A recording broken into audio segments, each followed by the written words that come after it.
Wah wah wah, benar-benar di luar dugaan. Belum juga bermain, peringkat timnas Indonesia naik satu tingkat. Lah kok bisa? Begini info mengejutkannya. Nah loh, 5 pemain timnas Indonesia resmi absen lawan Cina. Kira-kira siapa sajakah mereka? Nah, ini baru super top Marco Top.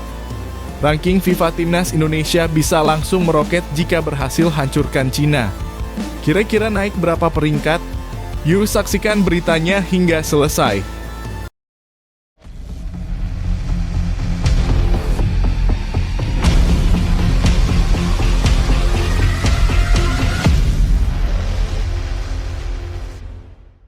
Mohon subscribe channel Timnasku Indonesia agar tidak ketinggalan informasi Timnas Indonesia.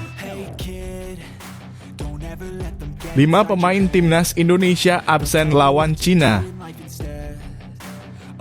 Timnas Indonesia menghadapi ujian berat menjelang pertandingan penting melawan Cina dalam lanjutan kualifikasi Piala Dunia 2026. Dalam laga yang dijadwalkan berlangsung di Stadion Utama Gelora Bung Karno (SUGBK) pada Kamis 5 Juni, skuad Garuda dipastikan tidak akan diperkuat oleh 5 pemain andalan mereka.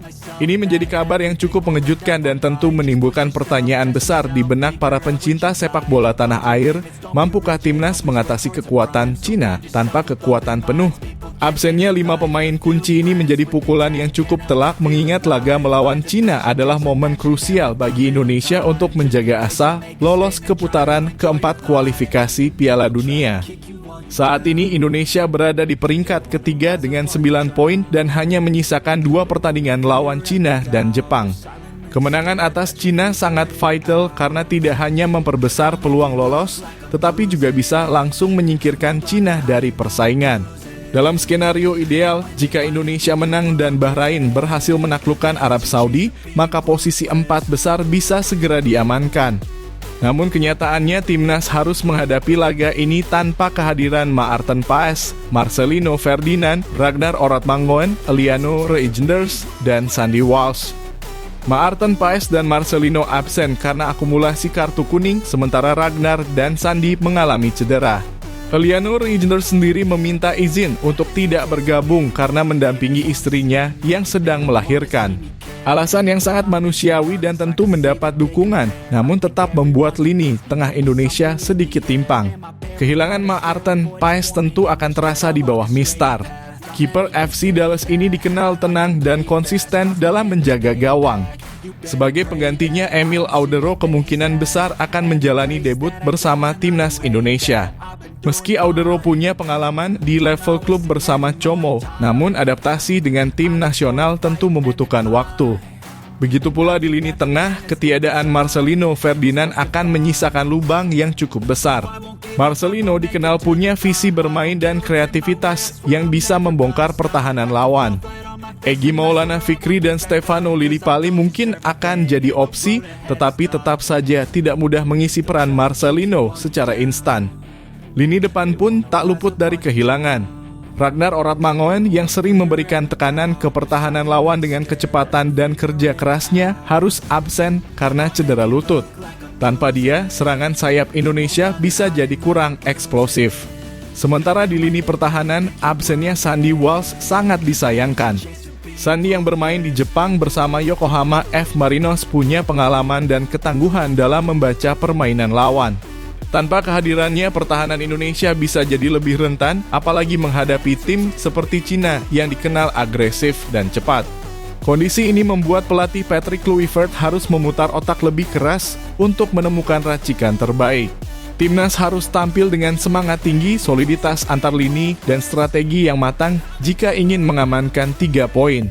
Dukungan penuh dari supporter di GBK jelas akan menjadi faktor penting yang bisa menambah semangat para pemain yang akan tampil. Namun tetap saja ini bukan pertandingan yang mudah, terlebih dengan absennya 5 pemain pilar yang selama ini jadi tulang punggung skuad Garuda. Sekarang pertanyaannya adalah, dengan kondisi seperti ini, apakah kamu optimis Indonesia bisa menang atas Cina? Atau justru merasa khawatir dengan absennya 5 pemain penting tersebut? Yuk, tulis pendapat kamu di kolom komentar. Apakah menurutmu Emil Audero layak jadi starter? Atau kamu punya formasi impian untuk menambal kekuatan yang hilang? Mari kita ramaikan dan beri dukungan untuk Timnas Indonesia bersama-sama.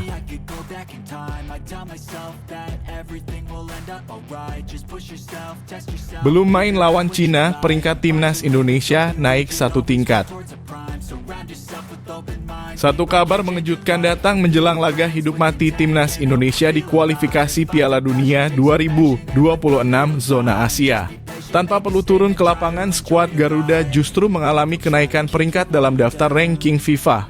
Ya, Indonesia yang sebelumnya berada di peringkat 123 dunia, kini resmi naik satu tingkat ke posisi 122. Hal ini tentu jadi kabar baik dan suntikan semangat menjelang pertandingan melawan Cina yang akan digelar pada Kamis 5 Juni 2025 di Stadion Gelora Bung Karno, Jakarta.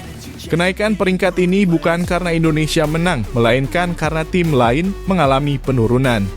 Negara asal Afrika, Niger, yang sebelumnya berada satu tingkat di atas Indonesia, harus tergeser ke posisi 113 setelah kalah telak dari Oman dengan skor 1-4 dalam laga persahabatan yang digelar di luar kalender resmi FIFA. Akibat kekalahan itu, Niger kehilangan 1,67 poin, sehingga total poin mereka turun menjadi 1.141,57.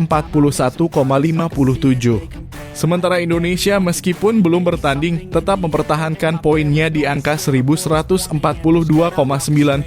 dan secara otomatis naik satu tingkat. Meski terlihat kecil, namun kenaikan ini cukup berarti dalam konteks kepercayaan diri dan motivasi. Sebab Indonesia sedang berada dalam masa yang sangat krusial. Mereka tengah bersiap menghadapi dua lawan tangguh, Cina dan Jepang. Kedua pertandingan tersebut bisa menjadi penentu apakah Garuda bisa melaju ke babak keempat kualifikasi Piala Dunia 2026 atau tidak. Menariknya, kemenangan atas Cina akan berdampak besar pada peringkat FIFA Indonesia. Berdasarkan simulasi dari laman footballranking.com, jika Indonesia berhasil mengalahkan Cina, maka akan ada tambahan 15,05 poin untuk Garuda. Bila bermain imbang, Indonesia akan tetap mendapatkan tambahan 2,55 poin. Namun jika kalah, maka Indonesia harus merelakan pengurangan poin sebesar 9,95 poin. Artinya, setiap hasil di pertandingan mendatang benar-benar akan menentukan posisi Indonesia secara global. Kabar baik ini bisa menjadi pemicu semangat bagi para pemain dan supporter. Timnas Indonesia perlahan mulai mendapatkan pengakuan di level internasional dan prestasi ini bisa terus meningkat jika mampu meraih hasil positif dalam laga-laga penting. Apalagi bermain di kandang sendiri, Stadion GBK tentu akan menambah energi tambahan untuk para punggawa merah putih. Lalu bagaimana menurut kalian, Sobat Garuda? Apakah naiknya peringkat FIFA ini jadi pertanda baik bagi perjuangan Indonesia menuju Piala Dunia 2026? Ataukah ini justru jadi beban ekspektasi yang harus diwaspadai? Yuk, tuliskan pendapatmu di kolom komentar. Jangan lupa juga beri semangat untuk Timnas Indonesia.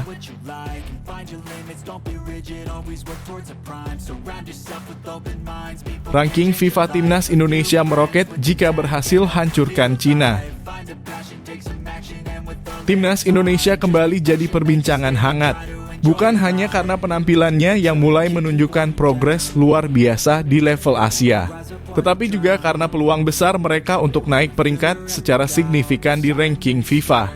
Yang mengejutkan, peluang ini terbuka lebar apabila skuad Garuda mampu menghancurkan Cina dalam laga lanjutan kualifikasi Piala Dunia 2026 yang akan digelar pada Kamis 5 Juni 2025 di Stadion Utama Gelora Bung Karno, Jakarta.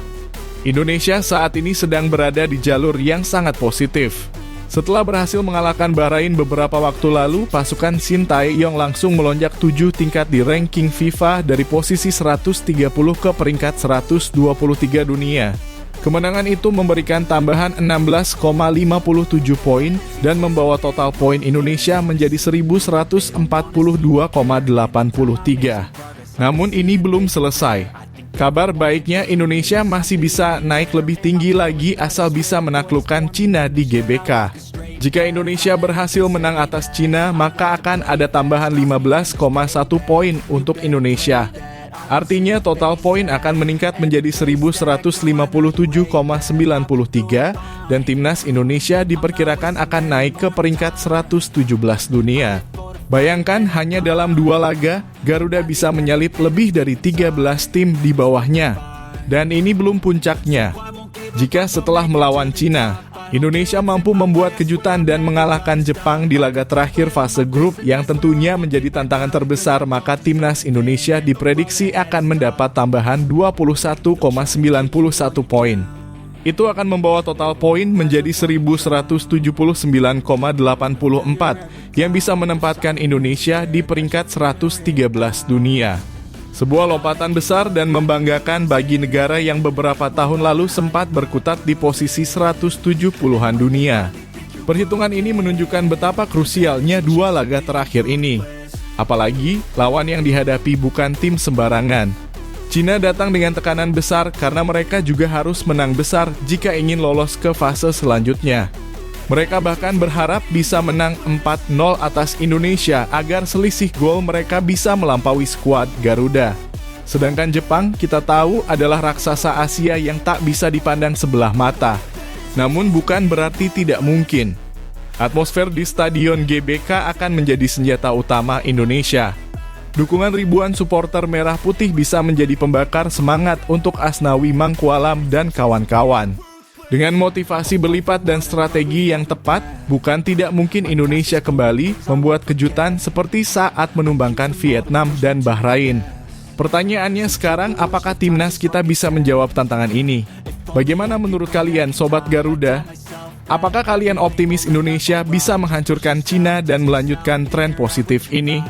Atau justru merasa pertandingan ini akan jadi ujian paling berat sejauh ini? Yuk, tulis pendapat kalian di kolom komentar.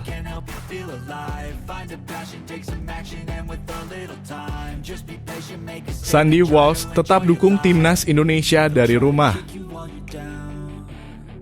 Meskipun harus absen membela timnas Indonesia di 2 laga krusial melawan Cina dan Jepang, Sandy Walsh menunjukkan dedikasi dan cintanya yang luar biasa kepada Garuda.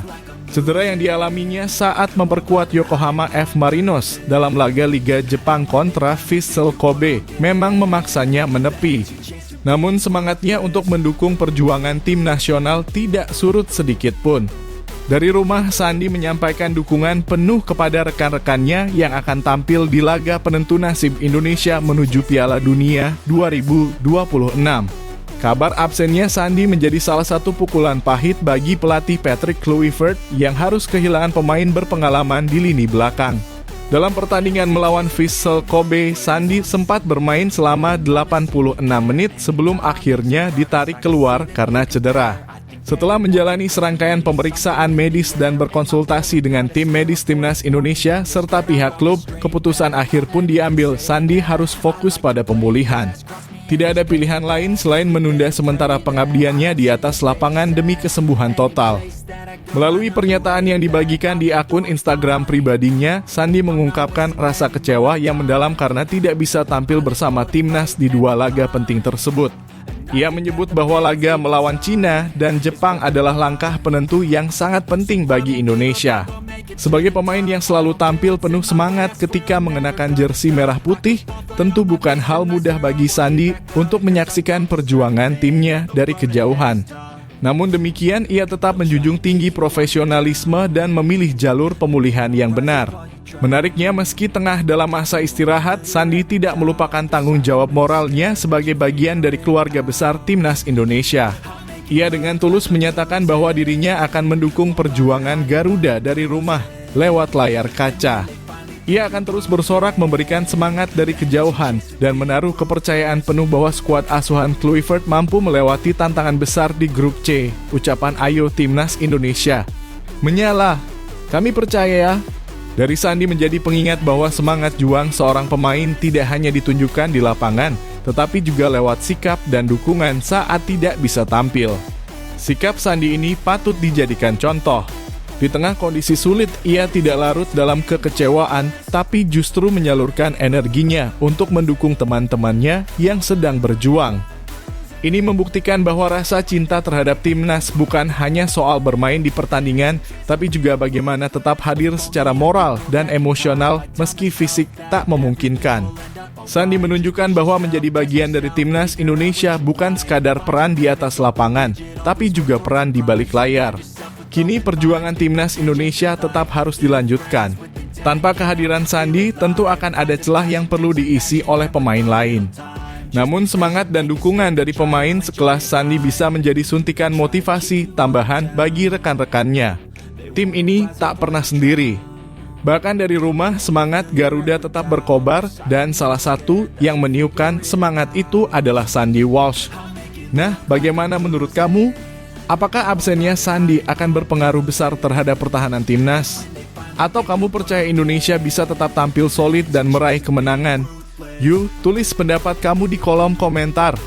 Bagikan juga doa dan dukunganmu untuk Sandi agar lekas pulih dan bisa kembali memperkuat Garuda di pertandingan-pertandingan berikutnya.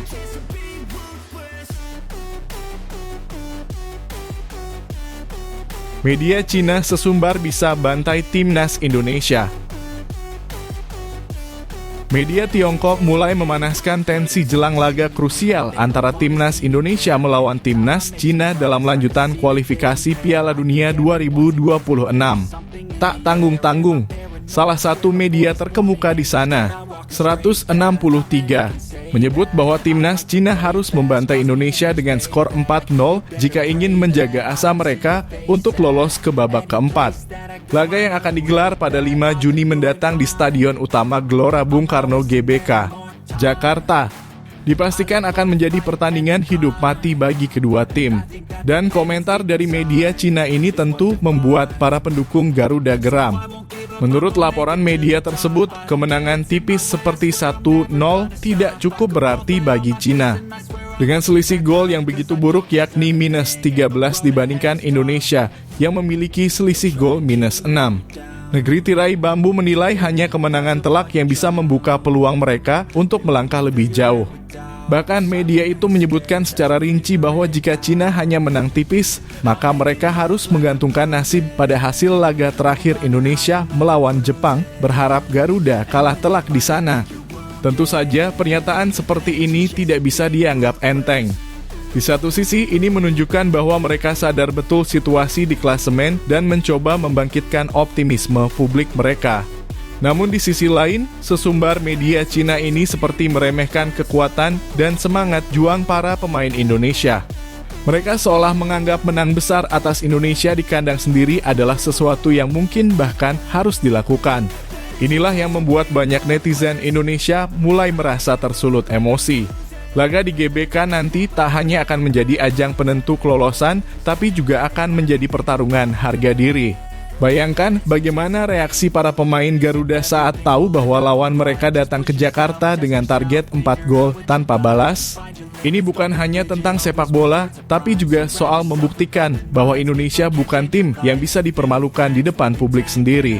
Timnas Indonesia asuhan Patrick Kluivert pasti sudah mengetahui tekanan besar ini, dan kita semua percaya mereka akan menjawab tantangan itu dengan performa terbaik.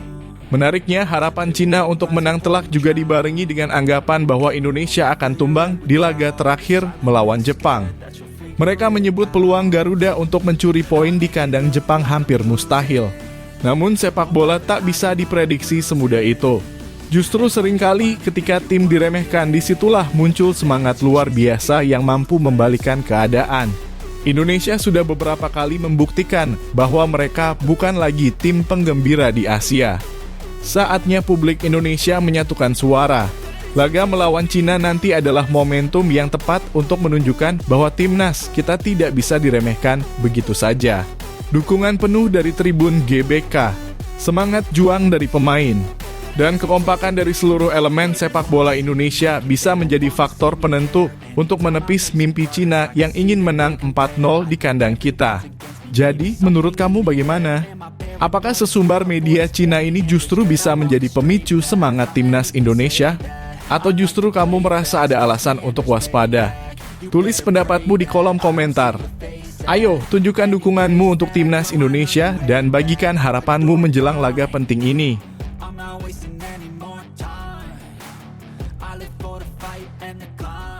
Ms. Hilgers dapat kabar baik dari Belanda. Di tengah kemeriahan malam perayaan ulang tahun Ketua Umum PSSI, Erick Thohir, yang digelar di Bali pada Jumat, 30 Mei 2025, ada satu sosok yang mendadak jadi pusat perhatian Ms. Hilgers. Bukan karena aksinya di lapangan, melainkan karena tingkahnya yang tak terduga saat bernyanyi dan berjoget penuh semangat membawakan lagu Gemu Fa Mire bersama Nadeo Argawinata. Aksi spontan Hilgers sontak membuat publik terhibur.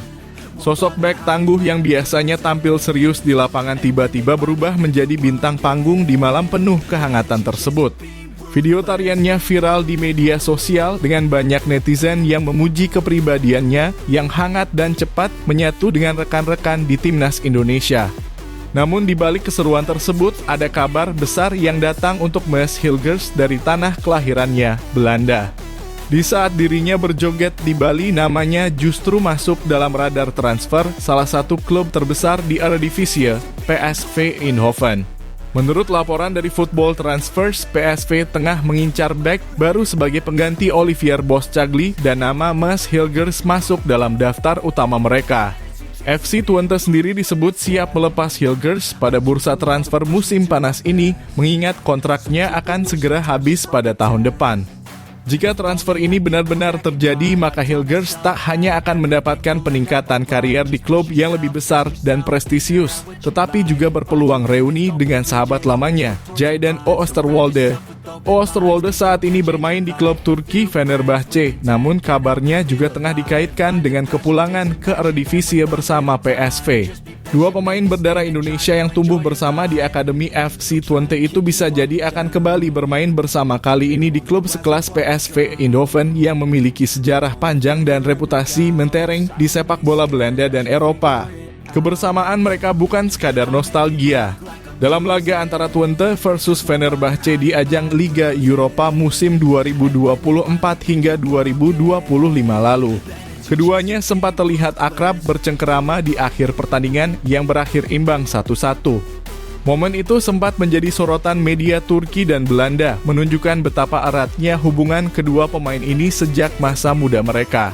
Jika keduanya benar-benar bersatu kembali di PSV, tentu ini akan jadi cerita yang sangat menarik bagi para pencinta sepak bola Indonesia.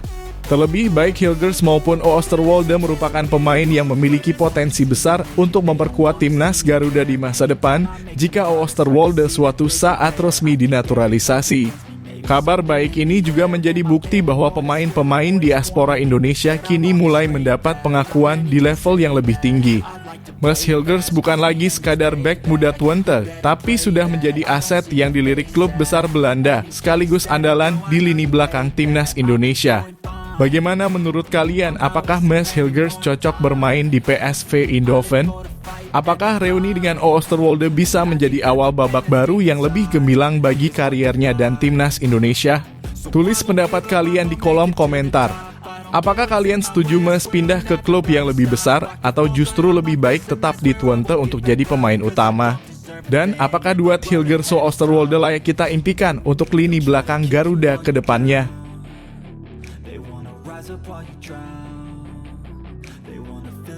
Patrick Kluivert berikan janji manis saat ulang tahun Erick Thohir. Suasana hangat dan penuh kekeluargaan menyelimuti perayaan ulang tahun ke-55 Ketua Umum PSSI, Erick Thohir, yang digelar di Bali pada Jumat malam, 30 Mei 2025. Acara tersebut bukan sekadar seremoni biasa, melainkan menjadi momen yang penuh makna bagi seluruh keluarga besar Timnas Indonesia. Tidak hanya dihadiri oleh para pemain inti seperti Marcelino Ferdinand, Pratama Arhan, Justin Hubner, hingga Tom Haaien, tetapi juga tim pelatih termasuk sang nahkoda baru, Patrick Kluivert. Namun satu hal yang paling mencuri perhatian publik adalah janji manis yang diucapkan langsung oleh Patrick Kluivert di momen spesial tersebut. Pelatih asal Belanda itu menyampaikan sebuah komitmen yang tak main-main, menang atas Cina dan mempersembahkan 3 poin penting sebagai kado ulang tahun untuk Erick Thohir dan seluruh rakyat Indonesia. Pak Erick, selamat ulang tahun dari seluruh staf dan seluruh pemain. Hadiah kami untukmu tentunya 3 poin melawan Cina, ucap Kluivert dalam video yang diunggah Erick Thohir di Instagram. Sontak, janji tersebut menjadi sorotan publik. Dalam situasi krusial seperti saat ini, di mana timnas Indonesia tengah berjuang di babak ketiga kualifikasi Piala Dunia 2026. Janji seperti itu tidak hanya menjadi pemantik semangat, tetapi juga menumbuhkan ekspektasi besar dari masyarakat. Apalagi laga melawan Cina yang akan berlangsung di Stadion Utama Gelora Bung Karno (SUGBK) pada Kamis 5 Juni 2025 menjadi penentu nasib timnas menuju babak selanjutnya. Saat ini, timnas Indonesia berada di peringkat keempat grup C dengan nilai 9. Kemenangan atas Cina akan sangat vital untuk membuka jalan menuju babak keempat dan terus menjaga asa lolos ke Piala Dunia 2026.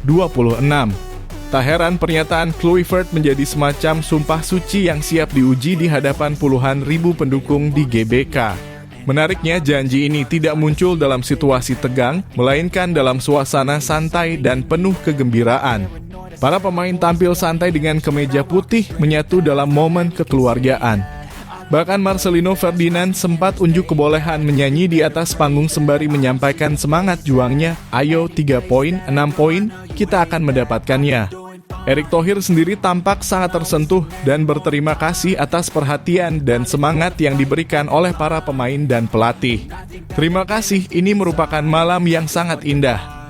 Terima kasih semuanya," ucapnya. Namun pertanyaannya sekarang, apakah janji manis Kluivert hanya sekadar lip service? Atau justru menjadi titik balik kebangkitan Garuda di level internasional? Sebagai mantan striker kelas dunia, Kluivert tentu paham arti dari sebuah janji. Tapi dunia sepak bola bukan hanya tentang kata-kata, melainkan bukti di lapangan. Cina bukan lawan sembarangan. Mereka punya pengalaman, kekuatan fisik, dan kedalaman skuad yang tidak bisa dianggap remeh. Kini sorotan tertuju pada bagaimana strategi Kluivert dalam mengatur barisan pemainnya. Apakah ia akan menurunkan formasi menyerang sejak menit awal? Siapa saja pemain kunci yang akan diturunkan? Dan yang paling penting, mampukah timnas Indonesia benar-benar menghadirkan kemenangan yang dijanjikan itu? Bagaimana pendapat kalian tentang janji manis Patrick Kluivert ini? Apakah Anda optimis timnas Indonesia bisa mengalahkan Cina di SUGBK? Atau justru Anda khawatir janji ini terlalu muluk? Yuk tulis pendapat kamu di kolom komentar. Apakah ini awal era baru di bawah Kluivert? Atau akan jadi pelajaran berharga soal ekspektasi dan realita? Kita tunggu aksinya di lapangan.